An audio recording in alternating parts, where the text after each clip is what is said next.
As we begin a new year with increased sensitivity, it's all too easy to make a mistake that could be quite costly without conscious intent.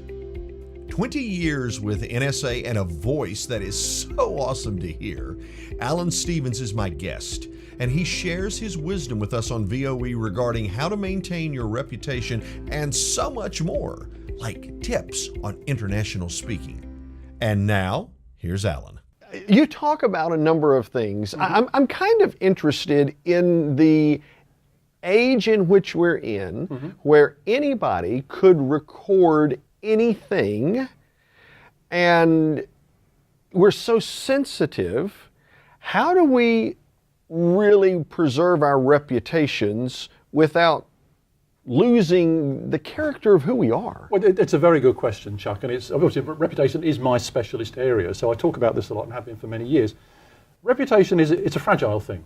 You know, it can take years to build and it can take seconds to destroy. So one of the things to think about is to be very, very careful all the time, to make sure that whatever you do, whatever you put out on social media, which becomes permanent, even if you deleted it, there's still a record somewhere. Whatever you do reflects your character and would not reflect badly upon you. So I was in a university not long ago. My topic area is ethics. And I asked the students, I said, how many of you believe it is unethical for me to go to your social media pages and review them to make a decision about hiring? And the majority of them raised their hand and said, it's absolutely unethical, that's my private page. Yet, they've made it public and they've given me functionally permission to do that. You're absolutely right, Chuck. And of course it happens all the time. And not only do we check out people that we're thinking of employing, but we check out people we're thinking of meeting.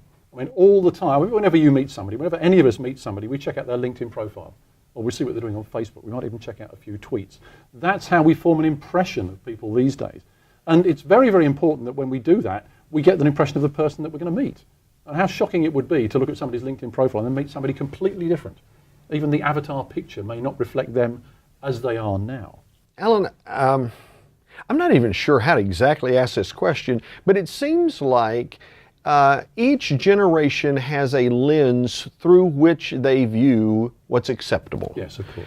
So, as a baby boomer, that would be my lens. I look and I see, well, this is what's acceptable, yet there are a number of people, my children, for example, who they're much more apt to be socially active and express opinions and believe that it's my opinion and I have the right to the opinion, but yet it should not impact anything else that I do.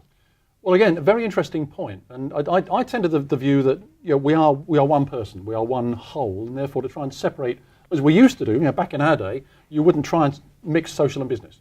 You would have a social life, you have a business life. We didn't have Facebook in those days, but we had a social life and a business life, and never the twain shall meet.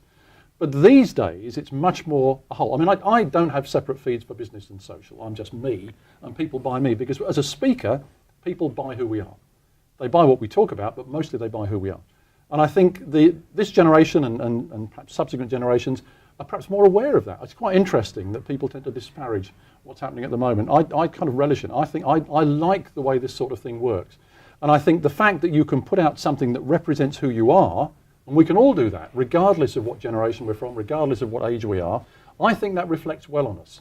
Because I think it makes people know us as we really are, and not as a facade that we put up. So, that's interesting. So if people know us as we really are, then how does that somehow then play into reputation? Because, often someone's going to look and they say, well, Alan, this is who you are, you're a reputation specialist, but yet if you have a really profound or a strong opinion about whatever it may be, and you're willing to be open and share that opinion, doesn't that then potentially color your reputation? It does, and I'm quite relaxed about that, Chuck. I mean, it's something that I kind of revel in. I mean, I don't know if you ever see me on Facebook, I do have strong opinions, and I do express them in terms of politics and various other social issues. And I'm quite happy to do that because I respect people who do that. It's not that I'm going to dislike or like a person because of their opinion. If there are some people who are going to do that, they're probably not the people I want to work with. Okay. So I'm very relaxed about expressing an opinion, about other people expressing their opinion, provided they're honest, provided they provide some evidence, provided they have a respectful debate with me. I respect them for that. And I would hope that they would do the same.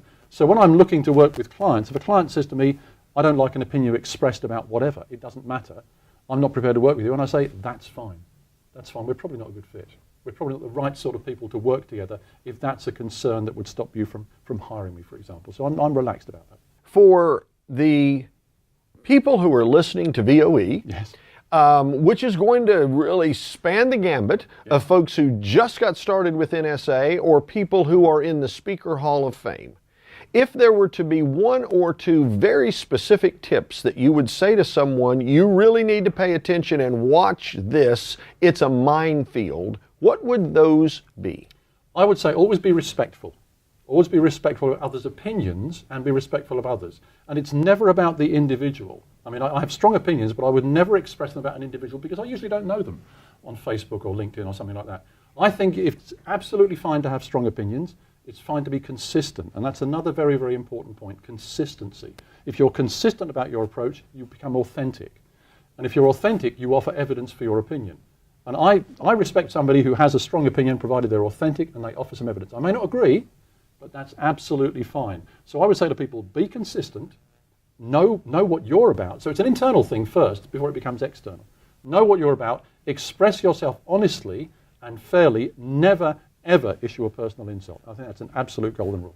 For those of us who are predominantly based in the United States and would say, oh, wow, I'd really like to get more international work, what are the tricks or tips? What are the things we need to know that will start to open those doors more readily? A very good source is actually your embassy. Your country's embassy overseas will give you advice and may even invite you in. You may even hold an event. And this is something I often do at my British embassies overseas. I will call them and I will say, can I come in? I'm going to be in Budapest or Rome or wherever it is. Can I come and run an event in your embassy? And they will love it.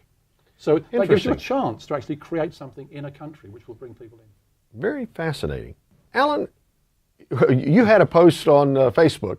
I wonder which one that was. Well, it wasn't that long ago, although by the time it makes it to VOE, it'll be a little bit different. Yeah. But you had a post on Facebook, and it said something about not confusing here in the U.S. The term football. Ah, yes. Football and soccer. Football and soccer, right. So when I read that, it hit me as we were preparing for the interview. It's like, okay, and I know that's an odd thing for VOE, but are there terms and words and so forth that we need to think about that will improve our success in connecting with other places? There always are. There are always cultural quirks that you need to know about. Not a huge amount, not as many as you might think. A lot of us are very, very similar globally, but there are certain things that, again, you get local knowledge and find out what you should do. Now, my advice, and here I'd like to give a shout out to a couple of NSA members, that is Sam Silverstein and David Averin. Great people. And whenever they've spoken in the UK, they've called me and said, is there anything I should say in a certain way, anything I should avoid, any little modifications I might make? And I've been able to give them both a bit of advice that they've included elements in their speech which have a bit of local knowledge in. It makes a world of difference to do that sort of thing. So I think to take an example from them and just find out, if they're doing their keynote, that's great, but there are going to be elements in that people may not know. I mean, and I remember somebody saying, it wasn't one of those two, somebody called me and said, everyone in the UK knows Everybody Loves Raymond. I said, I'm sorry, you have the advantage of me. I don't know what you're talking about. And obviously, yeah, I do now because I looked it up. Right. But at the time, it was a part of their speech they did a little story about. No one in the UK would have known what they were talking about. Would have been blank expressions throughout. So any cultural reference you need to check out very carefully. But any global human experience, so if you're talking about a family experience, you're talking about travel, that's universal. You don't need to worry about that. Okay. It's funny. From South Carolina, we would do, I guess what's referred to as the Eastern Shag, the Eastern Swing, but it's called Shag. Oh, is it? It is, yes. Well, I'd say that probably wouldn't be a wise thing to do in the UK. You see, exactly, because, if it's in South Carolina and you go up to a girl and say you want a shag, she understands what you're saying. If it happened to be an English lady, I would be slapped, likely. You would get arrested, almost certainly. You wouldn't just get a slap, Chuck, you'd get arrested.